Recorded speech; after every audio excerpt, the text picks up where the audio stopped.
Hello and welcome back to my channel. Today we're going to be discussing the 1996 film The Craft as suggested by these lovely subscribers here. Starting off, we have our main character and protagonist Sarah, who has just moved from San Francisco to LA with her father and her stepmother. Sarah's family moves into this big beautiful home and it's raining when they arrive and their stuff is already there and the ceiling is leaking. And I'm like, damn, they didn't hire an inspector before buying the place? Sarah is unpacking and this random ass man just walks in through their front door and he's holding a snake. He's like, hey, I found this outside. Do you want this? And Sarah, of course, screams because what the fuck? And the man is like, oh, what's the matter with you? Relax. I'm like, what the fuck is the matter with you, sir? You came into my home unannounced, unwarranted, and with a snake? So Sarah's dad hears her scream. He runs downstairs. He chases the guy out. And I guess the man left the snake. I would have ran after him and been like, sir, come get this damn snake. You brought it in here, now you can take it out. Sarah is starting at her new school and it looks like a Catholic school. It's giving very much Princess Diaries.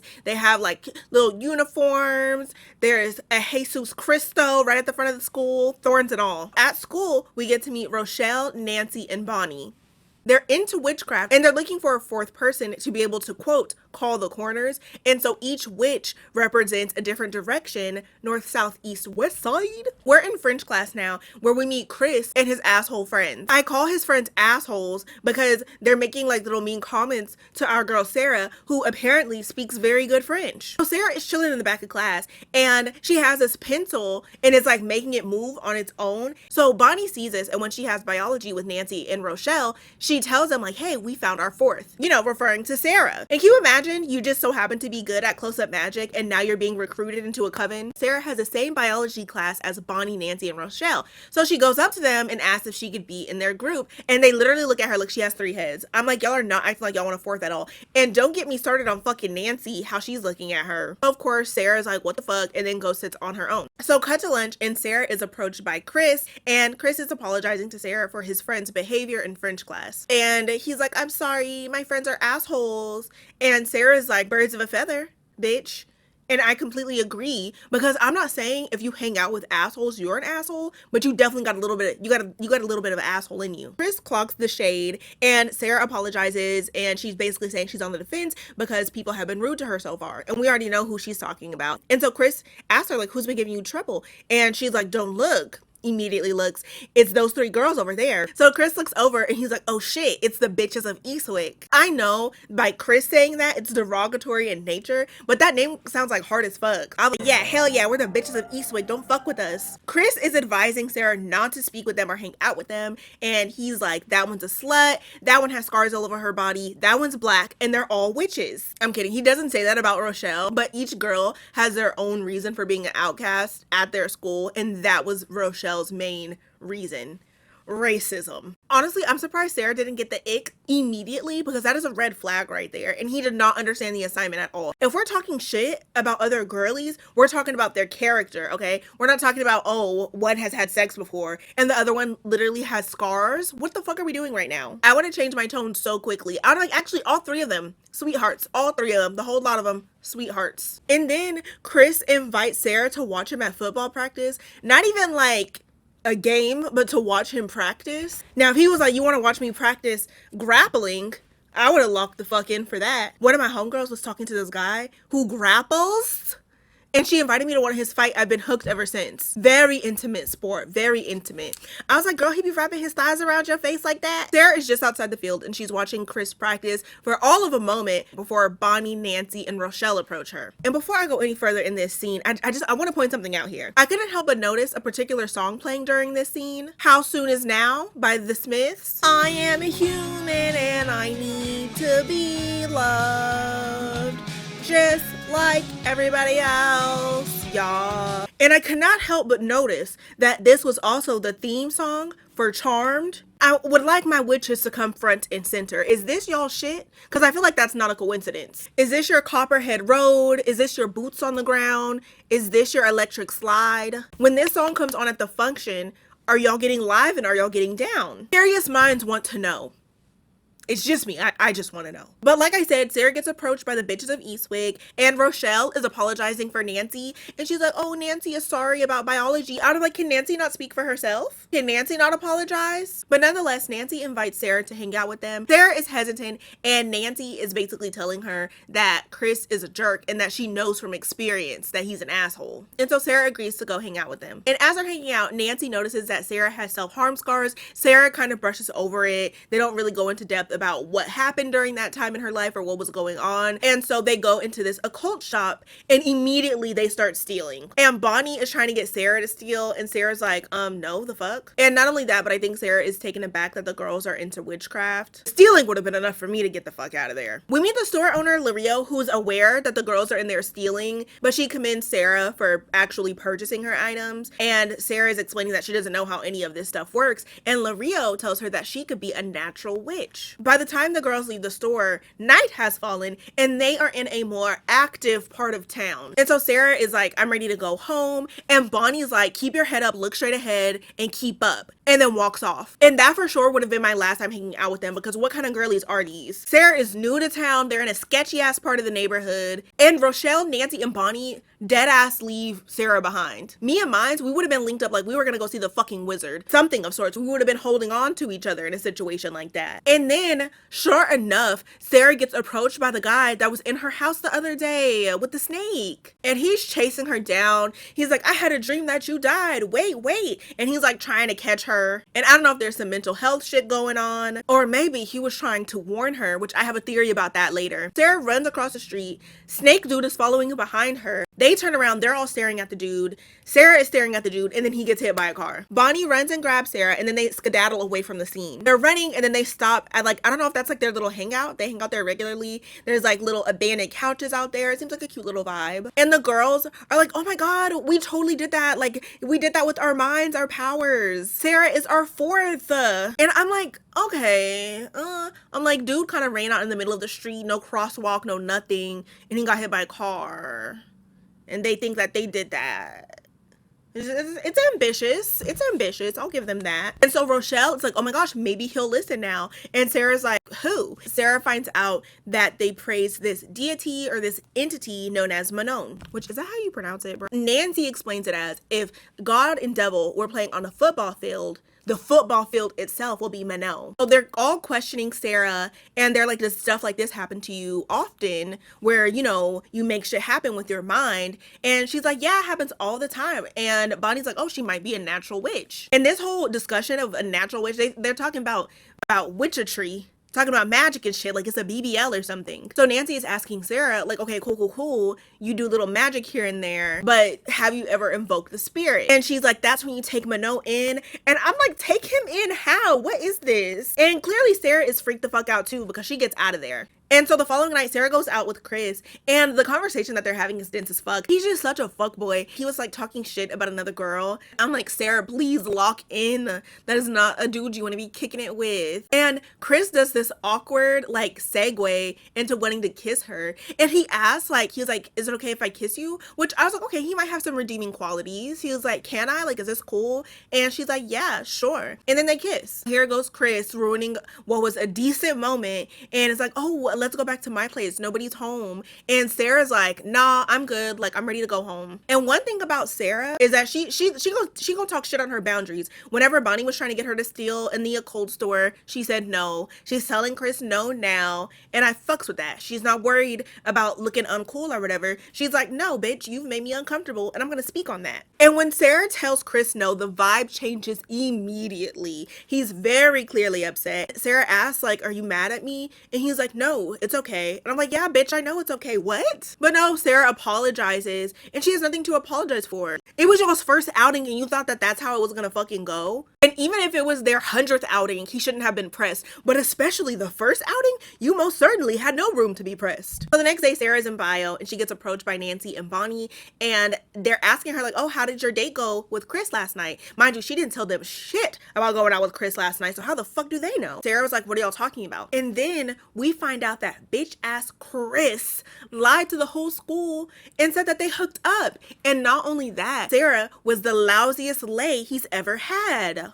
And then we briefly find out that he also spread the same rumors about Nancy, which is why she has a personal beef with him, it seems. Sarah confronts Chris and she's like, why are you telling people that we hooked up? We didn't do anything. And then y'all, Chris, in front of his friends, tells Sarah, I won't go out with you again. Stop begging. It's pathetic.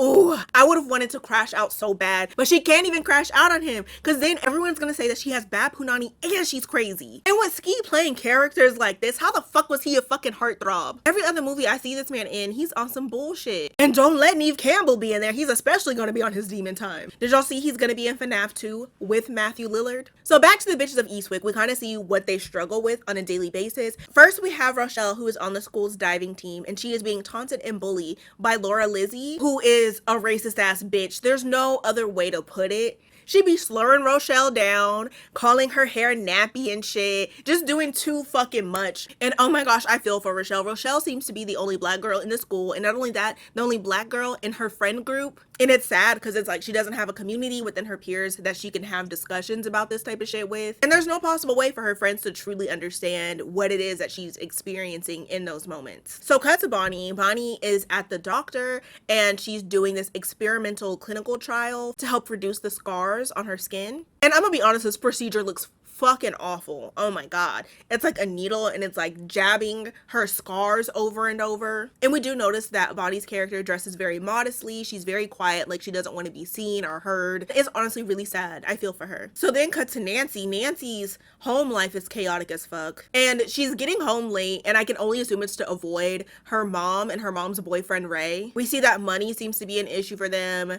Ray is repulsive and an asshole. And we can see now why the three of them are friends. They all have like their own individual struggles, but have been able to find security and safety within their coven. So the next day we're back in bio and Nancy invites Sarah to hang out with them again. She agrees and they're on the bus, and this scene is just everything to me, like aesthetically. I love that they're all wearing sunglasses, and I love that their sunglasses match what they're wearing. And I feel that this scene gives us a little bit of a subtle foreshadowing about how shit's finna go down. We see that Nancy is separated from the other three girls. They get off the bus and we get this iconic scene. The bus driver is telling the girls to be careful because there's weirdos out there. And then Nancy's like, we are the weirdos, mister. I would have like, bitch, just be safe. That was the whole fucking point. Just go and be safe is all I'm saying. Shit. So they're doing like a ritual. It seems to be a ritual to like complete their circle, to make themselves like official as a crew. So they do another ritual or another spell to get whatever it is that they want. And they're kissing and they're drinking each other's blood. I said, now what kind of group what are we getting down with? Drinking each other's blood and shit. You girls are crazy. So Rochelle's is not to hate those who hate her, referring to Laura. Sarah's is to love herself and to be loved by others with Chris in mind. And I'm like, girl, I get it, but what the fuck? You could ask for literally anything. And you want some crusty, dusty ass boy who is spreading rumors about you? And your punani? And Bonnie is asking for her beauty to be represented outside as it is inside, referring to her scars. And then we get to Nancy. Nancy has asked for all the power of Manon. I'm gonna be honest, I'm gonna pronounce that name different every time I say it.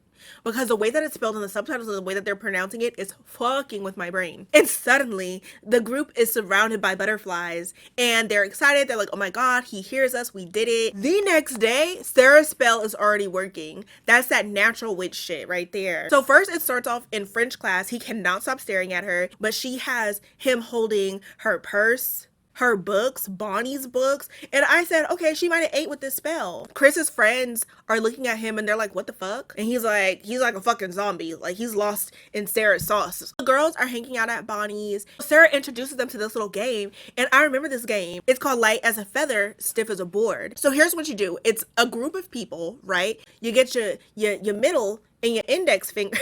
you get your index finger and your middle finger like that. One person lays flat on the ground and everybody puts their fingers underneath them, and then you're able to lift them up like that. So they do the little game with Rochelle, and this bitch starts levitating. And so we get this cute little montage. The girls are girling, they're hanging out with each other, they're learning new spells and whatnot. But as of right now, Sarah's spell is the only one that's working. So while Sarah is at school, she just snatches the fuck out of Laura Lizzie's hair, and she takes those strands, and then back at the crib, she braids it into Rochelle's head. So they don't know what the spell will do to Laura, but Sarah says that nothing will happen to Laura if she does not fuck with Rochelle, meaning all Laura has to do is shut the fuck up and sit the fuck down, and nothing bad will happen to her. And simultaneously, Bonnie and Nancy are doing a spell to help get rid of Bonnie's scars. And you can see Bonnie getting emotional, and then Nancy gets emotional, and I'm like, oh, Nancy's not too bad. She got a little soft spot to her. She's a buttercup with a little bit of bubbles in her. And during this scene as well, Rochelle notices a picture of a woman on Sarah's nightstand and asks who it is, and we find out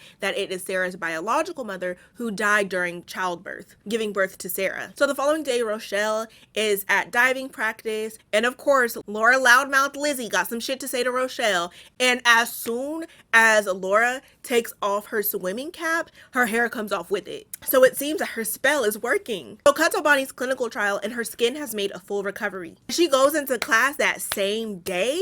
She has confidence. She's her. She's that girl. And notice how everybody else's spells need a little bit more TLC, and how Sarah's worked immediately. They needed that witch BBL. They needed a little bit of extra support. At this point, Nancy's spell is the only one who hasn't worked. And later that night, Nancy is at her, I guess you can call it an altar of sorts, her little sacred space. She has her candles. And I'm like, now Nancy, what the fuck is going on here? Nancy goes out into the kitchen in her home, and Ray is there, and he's like trying to look under her robe and shit. And he gets really aggressive with Nancy's mother, and Nancy screams at him. The power flickers. There's a fire in the kitchen, and Ray has a heart attack and dies. And it seems to be sometimes after his funeral, and Nancy and her mother are speaking with a lawyer, and they find out that Ray had a life insurance policy, and they are given $175,000. So Bonnie, Sarah, and Rochelle go visit Nancy in her new apartment. And oh my God, their outfits are giving yet again. And they get up to the apartment. It's really nice. Nancy is very clearly annoyed with her mom, and her mom is just happy to have guests and to see people. And I get why Nancy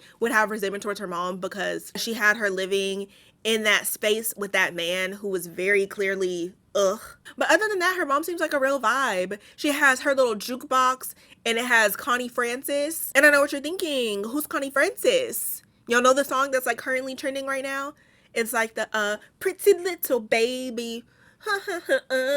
Meet me at the pop shop. That shit right there, that's Connie Francis. So they go into Nancy's room, which is cozy ass vibes. That is like my dream bedroom. Yes, mattress on the floor, hella windows, extra cozy, extra candles. Sarah is showing them a glamour spell. So first, Sarah changes the color of her eyes, but the girls are completely unimpressed. So then she changes the color of her hair. They're like really excited about that. Maybe we'll see this glamour spell later on in the movie. I don't know. So Sarah's back home. She's sleeping in her bed. It's 3 a.m. and Chris is outside her bedroom window. The way that this spell is backfiring, because what the fuck are you doing waking me up at 3 a.m.? Chris is talking about moving in with her. He's talking about how he's in love with her. And it's a lot. It's too much for the situation. Sarah ends up going back to bed, and her dad ends up handling Chris. Then the following day, we're back at Lario's, or the occult shop, and Sarah is asking Lario how to undo a love spell, and Lario says that she can't, and she has to let it run its course. Lario, what the fuck does that mean? Does that mean I have to see this through? Do we have to get married? Do I have to carry his child? How do we get past this? Girly Pops notice that Lario has this room, and it's like covered with a curtain, and they're asking her what's behind it, and jokingly Sarah's like, oh, is there black magic back there? And then Lario is like, there's, magic is not good or bad, it just depends on the heart of the witch. I said, And she says that life keeps a balance of its own, meaning that whatever they put out, they get back ×3. And I love that. So Nancy finds a book on how to invoke the spirit, and Lario is like, that's too advanced, like you don't need that.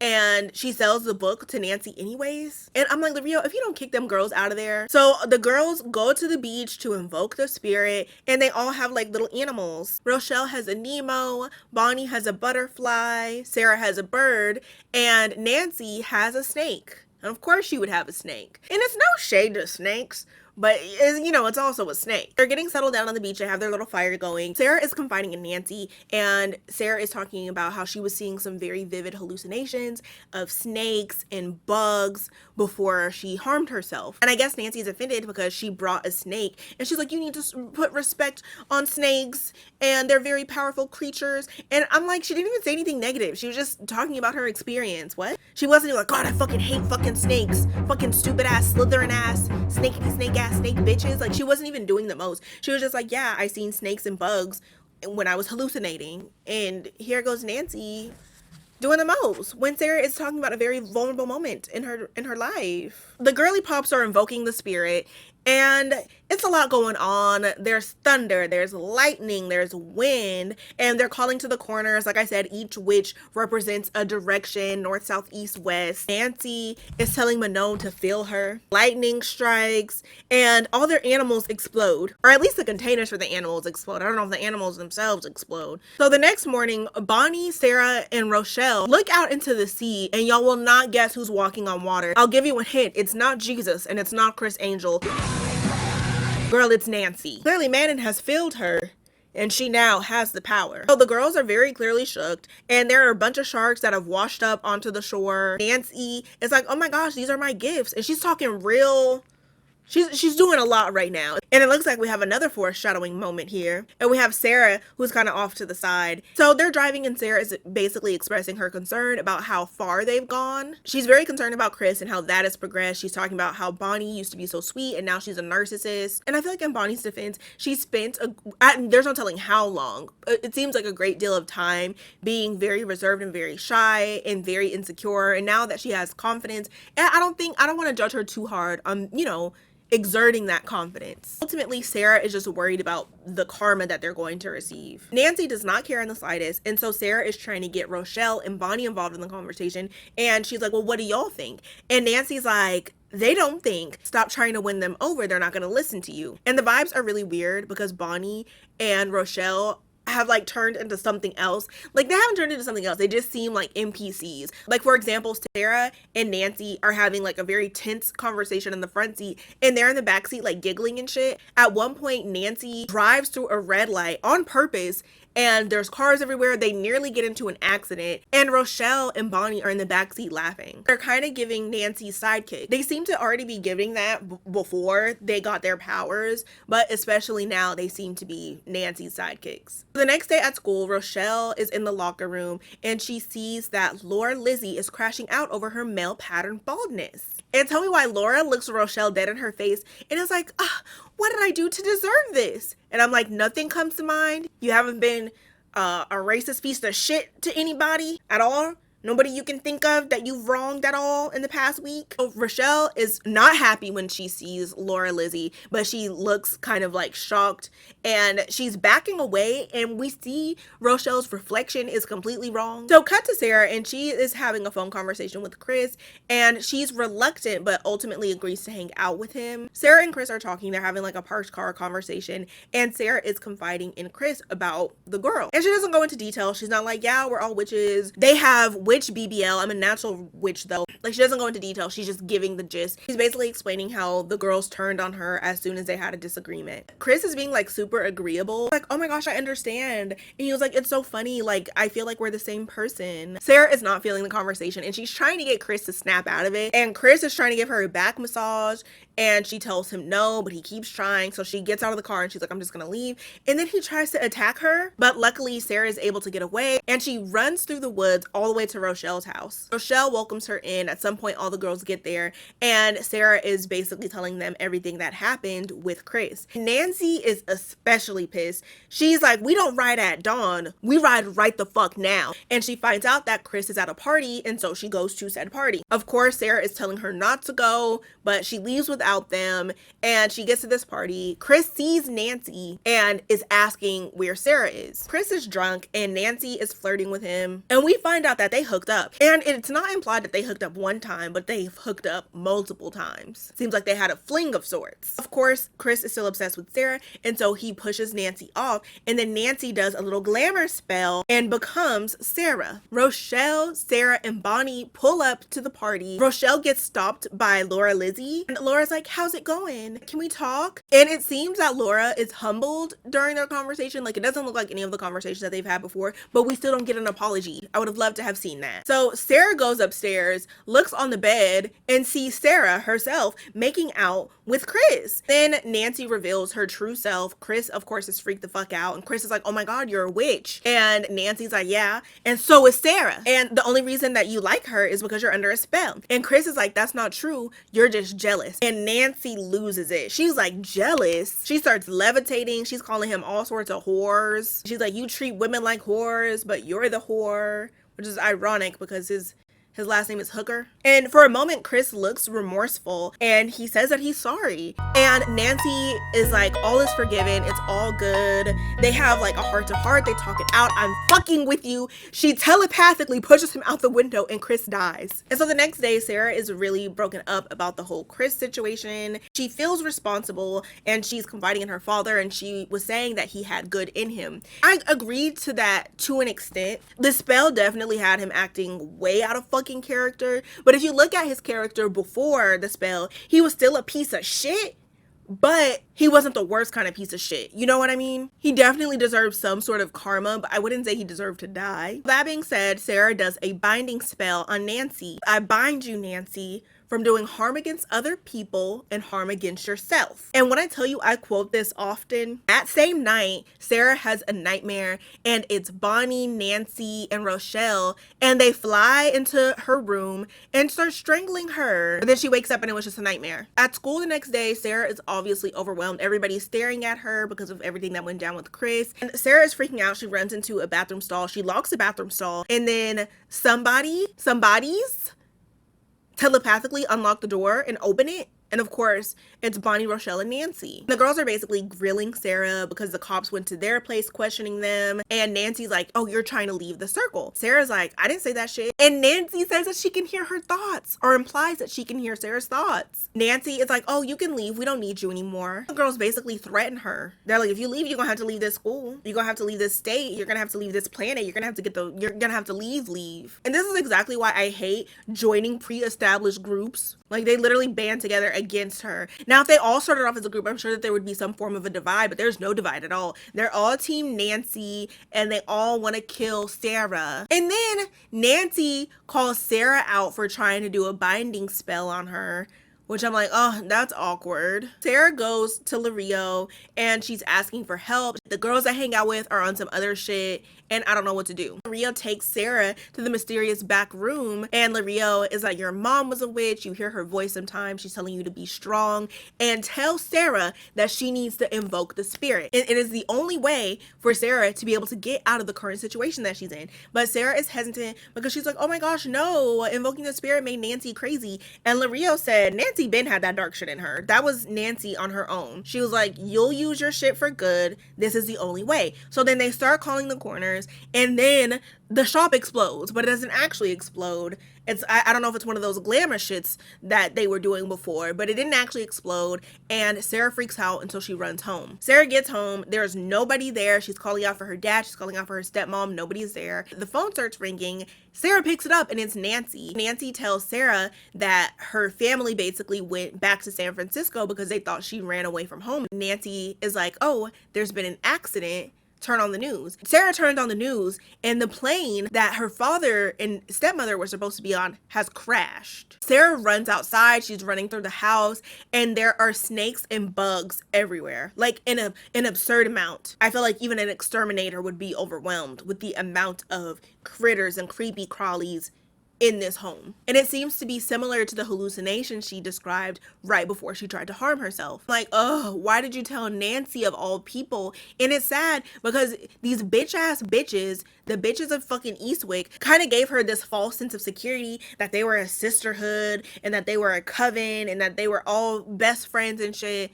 only to use that shit against her the second she doesn't agree with them. Sarah goes and she hides in a shower. Nancy pops up. She's basically telling Sarah to hurt herself, and Nancy skedaddles off. Sarah goes downstairs, and the three of them are down there, Bonnie, Nancy, and Rochelle. Nancy tells Sarah that she's gonna kill herself tonight. Sarah said, bitch, no the fuck I'm not. And she's like, you should, because you killed Chris and you killed your mom. I'm like, so now we're bringing my mom into this shit? I would have fucked her up. Nancy cuts Sarah, and then Sarah runs upstairs. She goes upstairs, she's freaking out, but then she hears her mother's voice. She lays down and she begins to invoke the spirit. And so downstairs, Nancy tells Rochelle to go up there with Sarah, and Rochelle is like, no, I don't want to do this anymore. This has gone too far.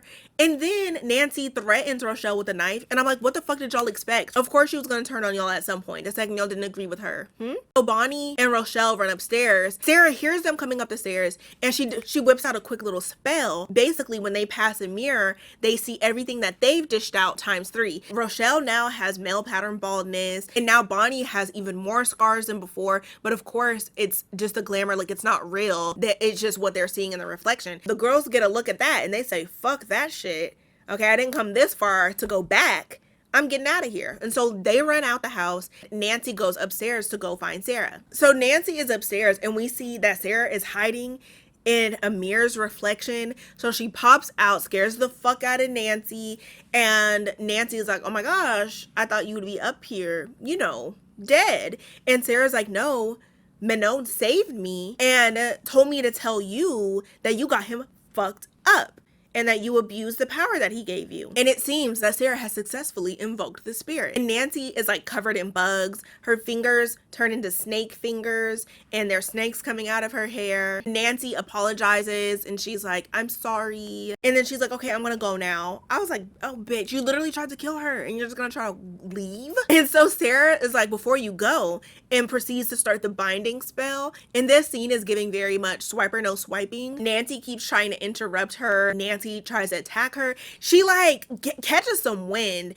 and she ends up on top of Sarah, but like vertically. There's debris flying everywhere. There's clothes and papers or whatever the fuck is in a house flying everywhere. There's a dresser that's coming right at them. Nancy moves out of the way just in time, and the dresser slams into Sarah. So Nancy is going to investigate. She's moving shit out of the way and sees Sarah's clothes, but she doesn't see Sarah. Just as Nancy is about to stab the clothes, Sarah manifests or pops up, kicks the fuck out of Nancy. I mean, kicks her down the hall. Like all the way down the hall. Like she catches some air. Nancy gets knocked out. Sarah finishes the binding spell, and she wins. Some amount of time has gone by, and Bonnie and Rochelle go to visit Sarah. They're basically apologizing, and they're talking about how the news report of her father's plane crashing was fake, and we see her father in the background, and they're like trying to like downplay it as like a practical joke. We get to the real meat and potatoes of why they're actually there, and they're asking Sarah if she still has magic, and they confirm that they no longer have powers, and Sarah doesn't really answer them, and the girls are like, okay, well, if you ever want to like chant with us. I'm like, I'm not doing shit with y'all again. I'm like, how dare you even come over here? I'd have beat your ass right here in this driveway. Sarah basically tells him to fuck off. And as a bitch ass Bonnie and rude ass Rochelle walk off, they're like chuckling to each other. They're like, I bet she doesn't even really have her powers anymore. It's so disrespectful. Sarah hears this shit. The weather starts changing. Lightning strikes a tree. A big ass branch falls on Rochelle and Bonnie. Which I'm like, hell yeah, Sarah, show him. Because they're not gonna keep trying you. And Sarah's like, don't fuck around and end up like Nancy. Cut to Nancy, and baby girl is in an asylum. Nancy is like, I'm flying, I'm flying. I was like, baby, no, you're sedated.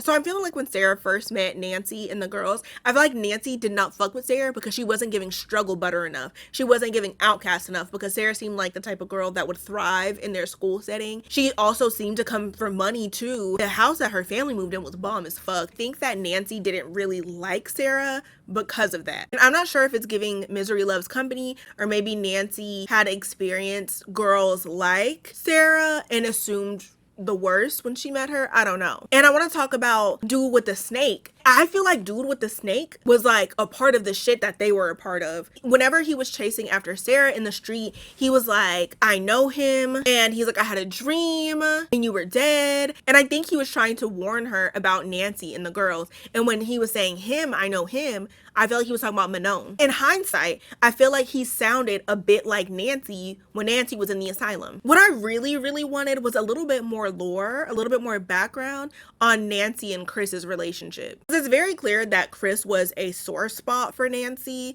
Like, even mentioning his name, she always had some shit to say about him. I feel that Nancy liked him. And of course, he was a dick. Even when they did that initial ritual and Sarah did the love spell, Nancy doesn't even look like she's judging her. She kind of looks like she sympathizes with her. And after the love spell was said and done and Nancy pulled up at the party to get revenge on Chris, I'm wondering what the whole point was of them hooking up. What was the goal of Nancy going there and confronting Chris?